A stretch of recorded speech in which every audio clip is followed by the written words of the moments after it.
புகழ் அகாடமியினுடைய வணக்கங்கள். ஸோ நான் வந்து 9th ஸ்டாண்டர்டில் 4th சாப்டரில் ஜியாமெட்ரியினுடைய ரீகால்ஸ் பார்த்தோம். முன்னாடி வீடியோஸில் நம்ம டைப்ஸ் ஆஃப் ஆங்கிள்ஸ்னுடைய ரீகால் பார்த்தோம். இப்போ நம்ம என்ன பார்க்க போகிறோம்னா சில ஆங்கிள்ஸ் இருக்குது. ஸோ அந்த ஆங்கிள்ஸ் என்ன, அதுவும் வந்து ஒரு ரீகால் மாதிரி தான். சரிங்களா? அந்த ரீகால்ஸ் பார்த்துட்டோம்னா நம்ம டைரெக்டாக சம்க்கு போயிடலாம். ஃபர்ஸ்ட் நம்ம பார்க்க போகிற ஆங்கிள் என்னன்னா, ஸோ 4th சாப்டர் ஜியாமெட்ரியில்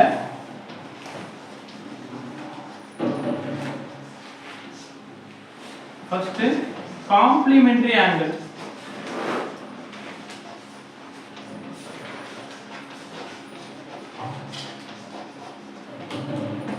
so தமிழ்ல அதுக்கு பேர் நிரப்பு கோணங்கள் அப்படி சொல்லுவோம்.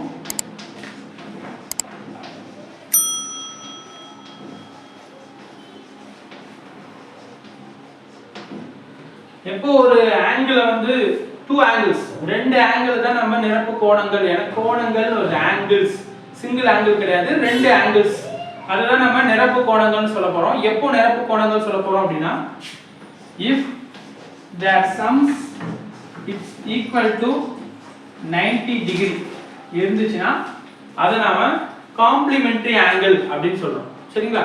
ஒரு ரெண்டு ஆங்கிள் இருக்கு, ஒரு ஆங்கிள் A ஒரு ஆங்கிள் B இருக்கு அப்படின்னா இந்த ரெண்டு ஆங்கிளுடைய சம் வந்து 90 டிகிரிக்கு ஈக்குவலா இருந்துச்சுன்னா இந்த ரெண்டு ஆங்கிளும் காம்ப்ளிமெண்டரி ஆங்கிள்ஸ் அப்படின்னு சொல்லி சொல்றோம். ரெண்டாவது ஒண்ணு சப்ளிமெண்டரி ஆங்கிள்.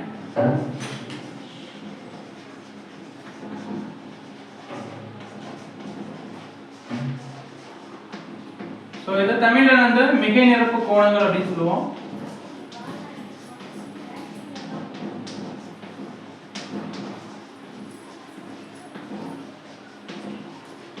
சேம் கான்செப்ட் தான். எப்போ ரெண்டு ஆங்கிள்ஸ்னுடைய சம் வந்து 180 டிகிரிக்கு ஈக்குவலா இருக்கோ அப்போ நாம அதை சப்ளிமெண்டரி ஆங்கிள், அதாவது மிகை நிரப்பு கோணம் அப்படின்னு சொல்லுவோம். ஓகேங்களா? Angle A plus angle B னுடைய சம் வந்து 180 டிகிரிக்கு ஈக்குவலா இருந்துச்சுன்னா அதை நம்ம என்ன சொல்லுவோம்? சப்ளிமெண்டரி ஆங்கிள் அப்படின்னு சொல்லுவோம். சரிங்களா? நிரப்பு கோணம்னா 90 டிகிரி, மிகை நிரப்பு கோணம் அப்படின்னா 180 டிகிரி இருக்கணும். பாத்துங்க.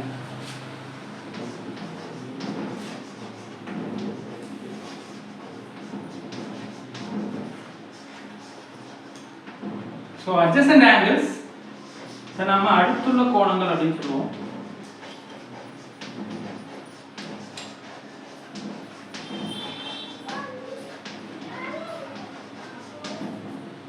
இதன அடுத்துள்ள கோணங்கள் அப்படின்னா, இப்போ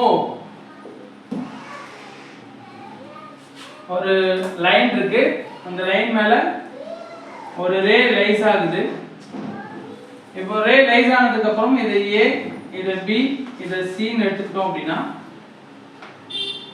சாரி இது adjacent angle கிடையாது, சாரி. சோ adjacent angle அப்படினா சில கண்டிஷன்ஸ் இருக்கு.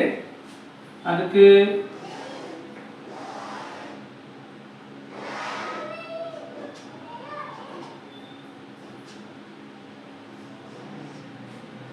So first condition common vertex இருக்கும்.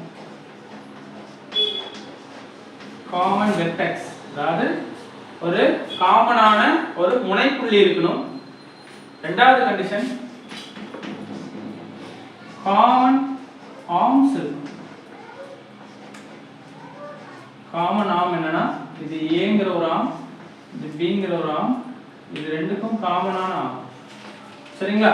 ஏங்கிற ஒரு ஆர்ம், பிங்கிற ஒரு ஆர்ம் வந்து காமன் வெர்டெக்ஸ்ல இருந்து பிரியுது.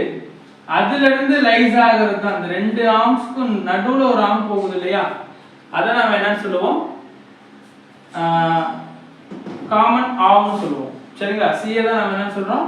காமன் ஆர்ம் சொல்றோம். இந்த காமன் ஆர்ம்க்கும் மற்ற ஆர்ம்ஸ்க்கும் நடுவுல உண்டாகிற ஆங்கிள்ஸ் தான் நாம adjacent angles அப்படின்னு சொல்லுவோம். சரிங்களா? காமன் வெர்டெக்ஸ் இருக்கணும். அந்த காமன் வெர்டெக்ஸ்ல இருந்து ரெண்டு ஆங்கிள்ஸ், ரெண்டு ஆர்ம்ஸ் பிரியுது. அந்த ரெண்டு ஆர்ம்ஸ்க்கு சென்டரா காமனா ஒரு ஆர்ம் போகுது. இததான் நம்ம என்ன சொல்றோம்? காமன் ஆர்ம் சொல்றோம். இப்படி காமன் ஆர்முக்கும் மற்ற ஆர்ம்களுக்கும் மற்ற கதிர்களுக்கும் இடையில உருவாகிற கோணங்களுக்கு பேர் தான் adjacent angles ன்னு சொல்லுவோம். So adjacent angles lies between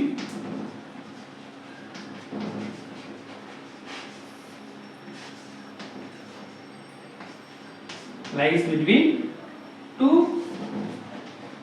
non-common arms.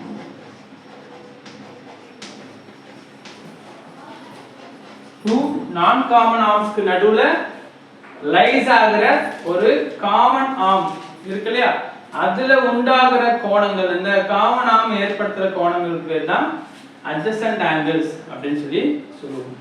Next one,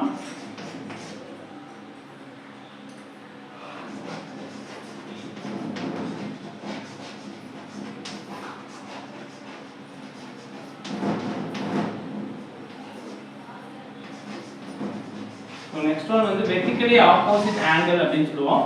vertically opposite angleனா என்னன்னா two lines வந்து intersect பண்ணிக்குது.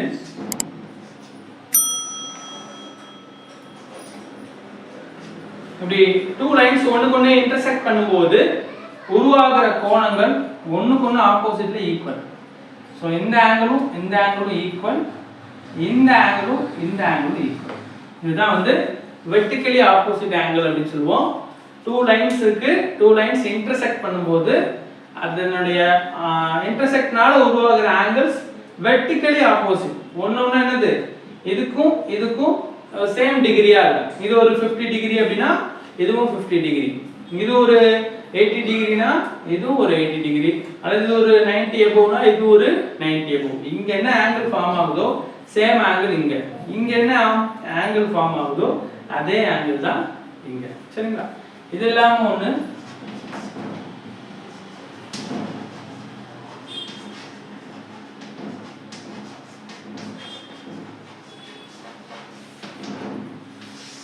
linear pair of angles அப்படி சொல்றோம். சோ இந்த linear pair of anglesக்கு தான் நம்ம ஒரு லைன் எடுத்துக்கிறோம். அந்த லைன் மேல ஒரு ரே வந்து ரைஸ் ஆகுது. சோ ரே ரைஸ் ஆகும்போது இதை A ன்னு எடுத்துக்கிறோம், இதை B ன்னு எடுத்துக்கிறோம், இதை C ன்னு எடுத்துக்கிறோம். இங்க ஒரு ஆங்கிள் வரும், இங்க ஒரு, இந்த பக்கம் ஒரு ஆங்கிள் வரும். சரிங்களா? இப்போ லீனியர் பேர் ஆஃப் ஆங்கிள்ஸ் அப்படினா என்னன்னா ஒரு லைன் மேல ஒரு ரே வந்து ரைஸ் ஆகும்போது ரெண்டு கோணங்கள் காமனா உருவாகும், பேரா உருவாகும். சரிங்களா? அந்த ரெண்டு கோணங்களுடைய சம் வந்து 180 டிகிரிக்கு ஈக்குவலா இருக்கும். சரிங்களா? இது ஒரு வெர்டிசஸ் எடுத்துக்கிறோம் அப்படினா, இது O ன்னு எடுத்துக்கிறோம் அப்படினா angle AOC, angle AOC equal to angle BOC, angle BOC equal to சொல்றதோட இந்த ரெண்டுனுடைய சம் வந்து 180 டிகிரிக்கு ஈக்குவலா இருக்கும். ஓகேங்களா? சோ இந்த அஞ்சு ஆங்கிள்ஸ் வந்து நம்ம acute angle, obtuse angle னு காமன் ஆங்கிள்ஸ்ல டைப்ஸ் ஆஃப் ஆங்கிள்ஸ் பார்த்தோம் இல்லையா, அது இல்லாம இன்னும் என்னென்ன ஆங்கிள்ஸ் இருக்குங்கிறது தான் இதனுடைய ரீகால்ஸ். மறுபடியும் நான் எக்ஸ்பிளைன் பண்றேன், புரியலைன்னா கமெண்ட் பண்ணுங்க, மறுபடியும் எக்ஸ்பிளைன் பண்ணலாம். இதுக்கப்புறம் டிரான்ஸ்வெர்சல் அப்படின்னு குறுக்கு வெட்டி ஸ்டார்ட் ஆகும். ஸோ அதையும் பார்த்துட்டோம் அப்படின்னா நம்ம டைரக்டா சம்ஸ்குள்ள போயிடலாம். ஃபர்ஸ்ட் நம்ம இதை மட்டும் மறுபடியும் ரீகால் பண்றேன். ஸோ காம்ப்ளிமெண்டரி ஆங்கிள்னா நிரப்பு கோணம் சொல்லுவோம். எப்ப நிரப்பு கோணம் சொல்லுவோம்?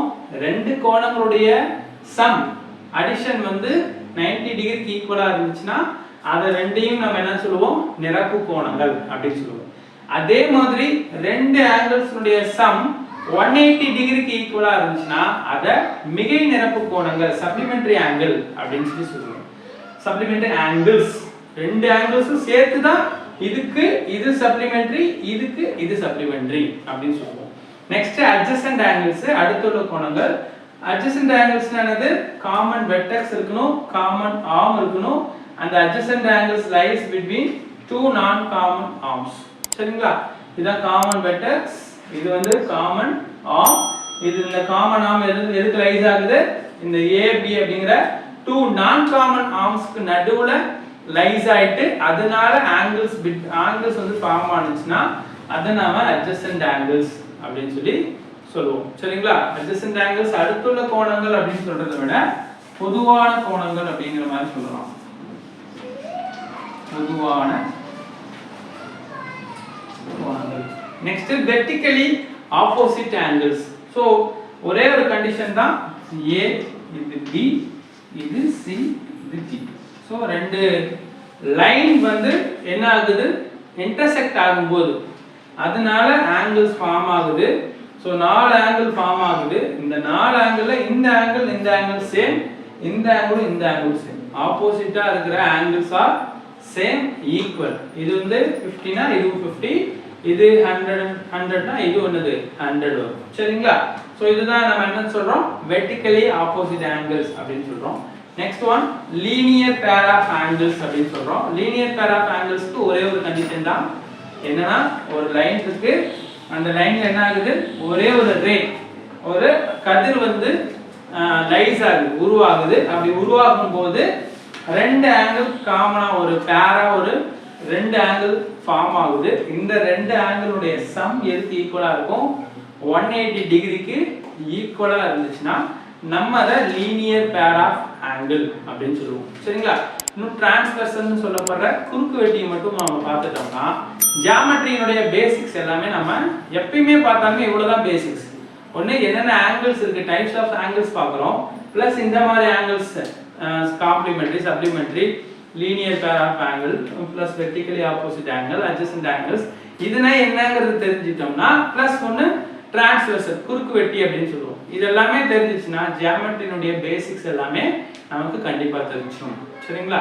இந்த வீடியோ உங்களுக்கு பிடிச்சிருக்கும்னு நினைக்கிறேன். பிடிச்சிருந்தா லைக் பண்ணுங்க, மறக்காம நம்மளுடைய வீடியோவை உங்களுடைய நண்பர்களுக்கும் ஷேர் பண்ணுங்க. பிளஸ் நம்மளுடைய கூகுள் அகாடமி சேனலை சப்ஸ்கிரைப் பண்ணுங்க. மறுபடியும் இன்னொரு வீடியோவில் சந்திப்போம். தேங்க்யூ, பாய்.